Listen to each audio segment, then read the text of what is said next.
Who's going to close out Brewer games this year? We don't know about that just yet, but we'll get into that. Maybe some guys in the fence for making this team. All that and more. Harrison Freuck is going to join us next. He's from brewcrewball.com, the newest writer with them. We'll talk about him, check in with him, and a few other things as well on this edition of Locked On Brewers. You are Locked On Brewers, your daily Milwaukee Brewers podcast, part of the Locked On Podcast Network, your team every day.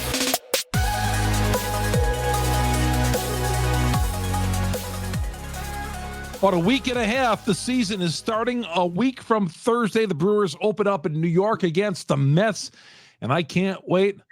I'm going to check the weather forecast, actually, when we get off the air here. See, make sure that we're all in clear. I mean, New York is not out of the woods, obviously, from being rained out. They got a Thursday and then Saturday, Sunday, so the Friday would be the makeup game, but we'll got more to talk about a little bit later on about that and here in the next couple of days. But we're trying to firm up this roster here, see who's going to be the Brewer closer. Third base, we still don't know who's going to be the opening day third baseman. A lot of questions left unanswered. Chuck Freeman, second-year host of Locked On Brewers.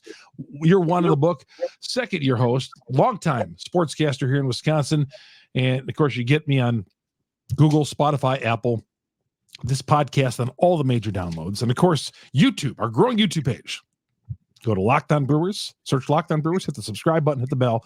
That'll alert you every time we drop an episode here on Locked On Brewers. And, during the baseball season, we'll be talking Brewers every game during the weekdays, and we'll drop in these overnights and all that, and Sundays we'll drop them late Sunday nights and all that. I'm just looking forward to the season started and finally be talking some baseball, because we've been doing a lot of speculation, and that's what happens in the off season.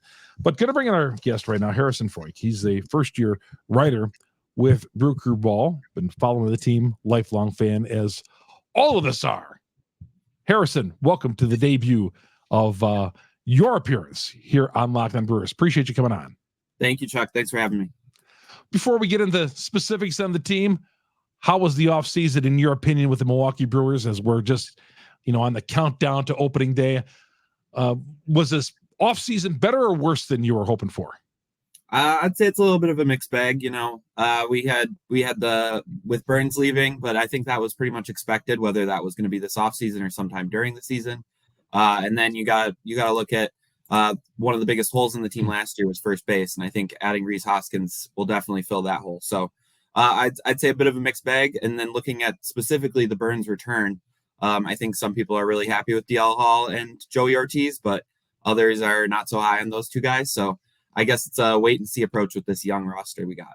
I'm beginning to like DL Hall a little bit more these days. Ortiz, jury way out on that. But your first impression, when you first found out Burns was traded, no matter who it was for, what would you think of that? What was your opinion when they first decided to trade him?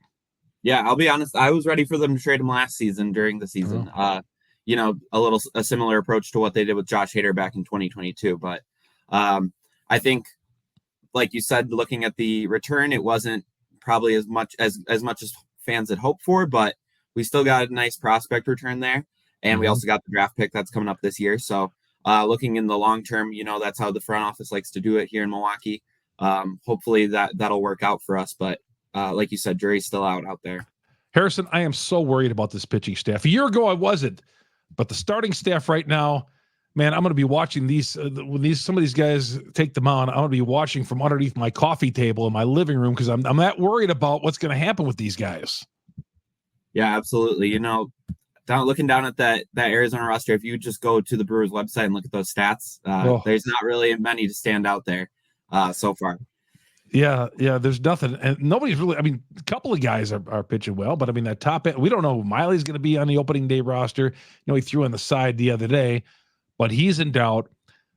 You think they'll go with a 6-man to start the season? I'm leaning in that direction. I think there's so many guys down there that, and nobody's really separated themselves, I don't think. Yeah, I would totally agree with you. Especially with Devin Williams being out now, one thing that I was worried about when looking at that roster is just who do you take off the bullpen in order to fill in that 6th spot. But with Devin Williams gone, I think it's much more of a possibility now. And, there's so many options down there. What options do you like? That's a question that it's very hard to answer right now. I mean, even if you look at Freddie Peralta right now, he's not pitching well down in Arizona. He's allowed 9 runs in just over 10 innings. I mean, Bryce Wilson looked great today, although his ERA is still nearing 7 this spring. Yeah. But and I don't think the Brewers are really looking for him to be a starter after how good of a season he had in that long relief role last year. So. I mean, if I had to pick, I would say Robert Gasser and DL Hall are my guys on the back end of that rotation. There's no reason that the Brewers shouldn't be looking at these youthful players that we can be using. And then also looking at potentially Ashby, whether that be in a long-term relief role or, again, bringing him back as a starter. I mean, it'll depend on his health, especially coming off that shoulder surgery. But yeah, those are the guys I'm looking at on the back end of the rotation, especially with Joe Ross also struggling this spring. Yeah, I don't think Joe Ross makes the team. They have so many guys, there's spots to be won, but I don't think they're taking a chance. I think they'd rather go with a younger guy in that rotation than to bring in Joe Ross, who hasn't pitched since 2021 because of all sorts of injuries. I mean, even before that, I just was not in. I don't know. Joe Ross never blew me away. Right. I totally agree with you. And I mean, with Colin Ray still in the mix, he's gotten that 1 year with a mutual option. There's plenty of other options out there for the Brewers to go with, and you got Jacob Eunice as well. So, I mean, you got at least 6 guys that could be competing for that spot, and Jansen Junk's out there. I mean, I can just keep throwing out names. There's plenty of players that are on the cusp of either being at AAA Nashville or with the Brewers that could easily fill that spot that Ross would take. Boy, this roster could take such a different type of shape. I mean, compared to what it was a year ago, I think the offense is going to be better this season. I think we're going to play some more small ball. I think we'll see some more ABC baseball, but the pitching is not going to be near it was. But I think we'll see a different type of teams. We're not going to be looking at games 2-1, 3-2. We might be looking at games losing 7-2 because the pitching staff's not going to be good enough. But I think they're going to produce offensively a little bit more this year. I hope I'm right about that. Yeah, I'm right there with you. I don't think we're going to see nearly as many 1-0 games as we did last year. I'm not sure on the number of those, but I know we were near the record for 1-0 games, whether that was us winning or us losing. So I don't think we're going to see that nearly as much this season. How many times, Harrison, let's say you were doing something else and all of a sudden you turn the Brewer game on, maybe you couldn't watch the full game and you turn it on, it's 1-0 in the 7th inning. And you're like, oh boy. Yeah, at least weekly, I would say. One of those things is like, oh boy, how's this going to end? Yep. Are they going to be able to scratch out a few more? I mean, losing 2-1 or down 1-0. I don't put a lot of stock in what's happening down in spring. We're talking about the pitchers not performing down there, but I've said this before. I've seen guys go down there and just tear it up in spring training, offensively or on the mound, and then they come up here and they can't get out of their own way. Yeah, that's absolutely right. I mean, I think if I'm not remembering incorrectly, I believe last year, 2023, Luke Voigt went off in spring training, and then that's right. We all saw how that turned out. Yes, Luke Voigt. Yeah, exactly. So you never know what's going to happen. I mean, it's as everyone knows, it's really just a warm up for those players. There's obviously a few competitions coming down to positions, but for the most part, it's a tune up for everybody. So. Anybody can, just like the regular season, anybody can have a hot month. Anybody can have a cold month. It doesn't really matter as much as we might believe. In spring training, we want Luke Voigt on this roster, and then by the end of April, we couldn't get him off fast enough. Yep. That's right, the Luke Voigt. All right, hang on. We got to take a quick break here. Harrison Freuck is joining us. He is from BrewCrewBall.com. Chuck Freeman here, Locked On Brewers, part of Locked On Podcast Network. We are your team every day. This show is brought to you by FanDuel. FanDuel is America's #1 sportsbook for a reason. Well, they got all sorts of different ways you could bet on a game. Say goodbye to busted brackets because FanDuel, you can bet on every tournament in any of the tournaments. You name the tournament, not only NCAA, but some of those other smaller tournaments as well. A lot of upsets this past weekend in the conference tournaments. So whether you're betting on a big upset or a #1 seed, it's time to go dancing with America's #1 sportsbook, FanDuel. Right now, new customers get $200. It used to be $150. They've upped it down to $200. And bonus bets if your first $5 bet wins $200 to use on point spreads, money lines. And you can also pick the money line who you think might go all the way and win the whole tournament. Just visit FanDuel.com/LockedOn, LOCKEDON. Bet on college hoops all day, Thursday, Friday, Saturday, Sunday, and even here in the next couple of days, Tuesday and Wednesday at night. It's going to be college basketball. That's what I say to my family. There's going to be college basketball going on all the time, 11 a.m. until midnight. Might as well get used to it. It's this time of the year. But right now, get in. You want to go on the games, get into FanDuel. FanDuel.com/LockedOn and bet on college hoops. And again, they're a number one sports book in a reason. America's number one sports book for a reason. Get the $200 in bonus bets if your first $5 bet wins. Chuck Freeman here on Locked On Brewers. Google, Spotify, Apple, we're on all the major downloads. Follow me on Twitter, Chuck Freeman, FREIMUND. And of course, hit me up on YouTube. Search Locked On Brewers on YouTube. Hit the subscribe button, hit the bell, and there's a comment section down there that you can put your comments in. Anything. I always love reading your comments. First thing I get up in the morning, I look at the comments, see what people got to say, and it's all good. We're going to be getting into the season here very shortly in a couple of weeks. Chuck Freeman, Locked On Brewers, part of Locked On Podcast Network. We are coming right back. Chuck Freeman here on Locked On Brewers. We're right back, and Harrison Freuck is joining us from BrewCrewBall.com, one of their new writers. And, that website does such a great stuff in covering the Milwaukee Brewers. Outfield right now at Harrison. Who is the odd man out? Who's going to be sent down to AAA Nashville here in the next couple of days? Yeah, we actually just released an article this morning.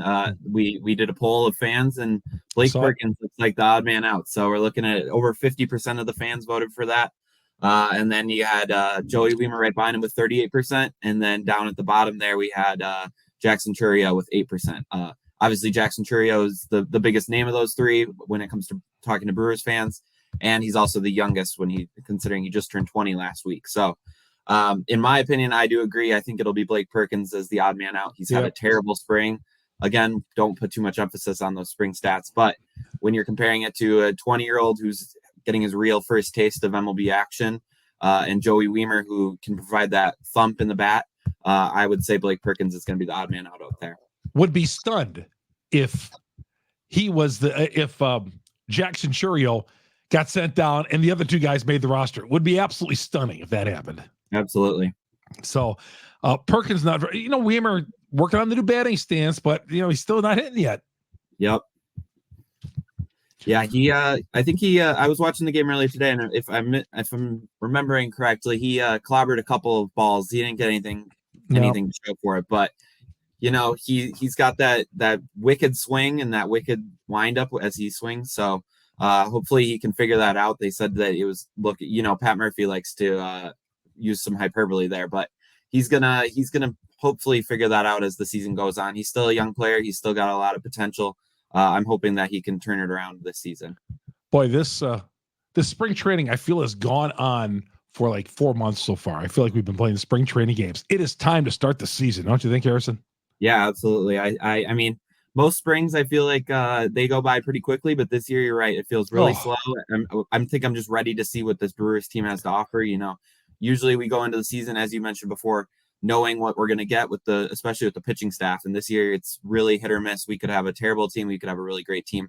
Kind of reminds me of that Cardinals roster last year where it seemed like they were going to be great and it didn't turn out that way. Brewers could go either way. It really depends how this team plays up to their potential. I've been on a few different shows, and I was on a network show last week, and they predicted the Brewers were going to finish in last place. I'm not ready for that. Yeah, that's right. I could see them finishing, as I said, anywhere from first to last. You never know. I mean, there's so much youth in this division, not even just looking at the Brewers. If you look at the Pirates and the Reds, they've been in the dumps for a couple of years, but they're both making a comeback. And then you got the Cubs who, they're the Cubs. They're always going to compete. And same with the Cardinals the last couple of years. So this whole division is really going to be hit or miss. If you look at the projections, all 5 teams are right there with each other. So I don't think there's going to be any, unlike the Braves or the Dodgers, you're not going to have a team that's going to get probably 100 wins, but it's also likely that we could have 5 teams that are over 75 wins this season. So we'll see what happens. But, this division has not done very well in the postseason over the last several years. But like last year when the Cardinals got off to that bad start, you're talking about that. No one's ever going to cry for the Cardinals getting off to a bad start, but man, to get off to like a 6-15 start would just be brutal. Just like, and in this division, you can climb yourself out, but man, the Brewers cannot afford to have a bad April to start the season. Absolutely. I mean, we've seen that in past years, having great Aprils versus having bad Aprils. I mean, the Brewers are notorious for going on those long streaks, whether it's good or bad. They need to get out to at least a decent start. If they can be playing 500 ball in April, I'll be happy with that, especially with the absence of Devin Williams. That's going to be really key in that back end of that bullpen. Yeah, and we're going to get to that segment coming up here next. Who you think the Brewers were going to go with to close out games. But, in this division, it's such a winnable division, and it's anybody's game. Yeah, you're right. The Brewers could finish in first, or they could finish with 74 wins, unfortunately, and bring up the rear in this division. Man, you can't finish behind the Pirates. All I know is you can't finish behind the Pirates. But give yourself a chance. Stay in the race. That's one thing. I was talking with John Papadopoulos from Lacrosse, ESPN Lacrosse today. The Brewers have done a nice job over the years, Harrison, of staying at least competitive. Since 2017, they've been in the race. They've been in the race. You can look at it, and they've been a factor. They've been either going to the playoffs or they've been in a race. There's a few years there they weren't. Before that, 2014 they were. 2011, obviously, 2012 and 2013 they did a kind of a disappearing act. But at least they've been. That's their motto, I think. They just want to stay in the race. They never want to go to ground zero and break up the entire team. Yeah, absolutely. I mean, you're looking at the bites of the apple approach, as Matt Arnold and David Stearns have said in the past. I mean, if you look at the Brewers from 20 years ago, that's not something that they would have even considered 20 years ago. But now, I mean, we're becoming really spoiled when it comes to how good these Brewers teams are, even if they're maybe not making the playoffs every year or not going anywhere in the playoffs. We didn't have postseason appearances before 2008 for decades. So there's a reason for that, and there's a reason that they're able to compete every year in and year out now. Look at the Corbin Burns trade. Look at the Josh Hader trade. You name it. They are constantly looking for players that are going to help them get to the postseason or at least compete for a postseason spot year in, year out, whether that be sacrificing current talent for future talent or focusing on what they've got. Are you comfortable with the third base spot right now? And who do you think is going to be there? I'd say that's the biggest hole on our team outside of maybe the starting rotation, depending how that works out. And I would say I know I'm probably biased towards the youth, but I want Joey Ortiz over there at third base. Okay. I think Andrew Monasterio is a great option. I think he could easily be an option that goes along with Ortiz as Ortiz kind of settles in. He's still a young guy, just like DL Hall. But I think that Andrew Monasterio is not going to be the long-term option at third base. Joey Ortiz very well could be, or you never know if Adames ends up getting traded at the deadline, like so many people are projecting he will be. Then you could have Ortiz at third and Monasterio at third. Ortiz at shortstop and Monasterio at third. And I don't think that's a bad option either, at least for this year. But they're going to have to figure that out long-term after this season if they don't during this year. I wasn't completely sold that Adames was going to make it through spring training, but it appears now that he's going to on this roster. I thought maybe they might trade him, Harrison. But if they trade Adames at the All-Star break, that means they're out of the race. If they trade him by the deadline, that means they're out of the race and they're throwing it in. So then at that point, it doesn't matter to me. Put anybody you want at third base. But we're hopefully not going to get to that point where we're thinking about trading Adames. But third base, I'm all in on Sal Frelick over there. I know he doesn't have experience over there, but I want my best offense on the field. I know you sacrifice some defense possibly for him over third.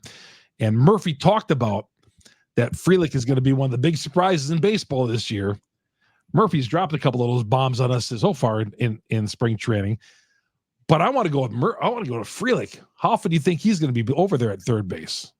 I mean, especially if they've got Joey Wiemer sticking with the MLB roster, that you're looking at a five outfield guy, five outfielders on the roster. Sorry, and I could totally see us using Frelick as the regular third baseman. I mean, Monasterio, like you said, we'd be sacrificing the defense of Monasterio, who was great over there last year. But if the Brewers' priority is offense, which it probably should be considering how these last few years have gone, and especially with this lack of pitching that we're entering the season with, I could see them going with Frelick more often than not at third base. Who's going to close? We don't know that answer. We'll ask Harrison what he thinks. So coming up next year, we'll take one more final break. Chuck Freeman, Locked On Brewers, part of Locked On Podcast Network. We are your team every day. This show is brought to you in part by eBay Motors. You know how much I'm a big eBay guy. eBay Motors has everything to maintain your vehicle, level it up to peak performance, superchargers, roof racks, exhaust kits. eBay Motors has got you covered, whether you're into speed, power, or style. 122 million parts for your number one ride or die. You always find exactly what you're looking for. With eBay's Guaranteed Fit, you're guaranteed fit. Your part is guaranteed to fit your ride every time or your money back, because with eBay Motors, you're burning rubber, not cash. With all the parts you need at all the prices you want, it's easy to turn your car into an MVP and bring home a win with the right part you need, and keep your ride and die alive at ebaymotors.com. Eligible items only. Exclusions do apply. eBay Guaranteed Fit only available to U.S. customers. But I can tell you, if you need a part, the guy down the street from me swears it. He's always in his car. He's always in his garage, in his car, working on his car. Tells me he will hold up parts that he got from eBay Motors, watches this podcast. But he was even an eBay Motors client before I started talking about it here on the show. He's ahead of the game. But don't you be behind the game. Get into eBay Motors and check it out today. Check yourself out with eBay Motors. You're burning rubber, not cash. Chuck Freeman here on Locked On Brewers, part of Locked On Podcast Network. We are your team every day. We are coming right back after this timeout. Heading down the home stretch of Locked On Brewers, Chuck Freeman, Harrison Freuck joining us from BrewCrewBall.com, making his maiden voyage on our show, and going to be following his stuff all along on that website. And all right, we're not getting any answers, obviously, for the Brewers. They're trying to figure it out, who the closer is. Obviously, when we look at it, we see Payamps possibly being the closer. Maybe Uribe, they like him a little bit more velocity out of him. But I think control-wise, you got to worry maybe with both guys. But if you were to make a decision, what do you think? Where do you think the lean on opening day, who that closer is going to be, Harrison? I think I would go with Abner Uribe. I mean, he's got the young. They like the young arms. You look at when Hader started, and you look at when Williams started. As the closer, they're young guys, and Uribe is right there with them. He's going to be 24 this summer. I think he's a great option with the high velocity. Although, as you mentioned, he struggles with command at times. But so did Hader, so did Williams. So sometimes those are the learning curves that you have to deal with. But I also think, in my opinion, that Hobie Milner could be an option to go along with Uribe as the lefty arm in the back end of that bullpen. I mean, Milner's been a great leverage arm the last couple of years. I could see them going lefty-righty with the two of those guys. You might see Peguero close out a game here and there. Might be bullpen. All those guys could be in the mix. You could see your guy Bryce Wilson closing out games. Absolutely. I mean, there's so many options here.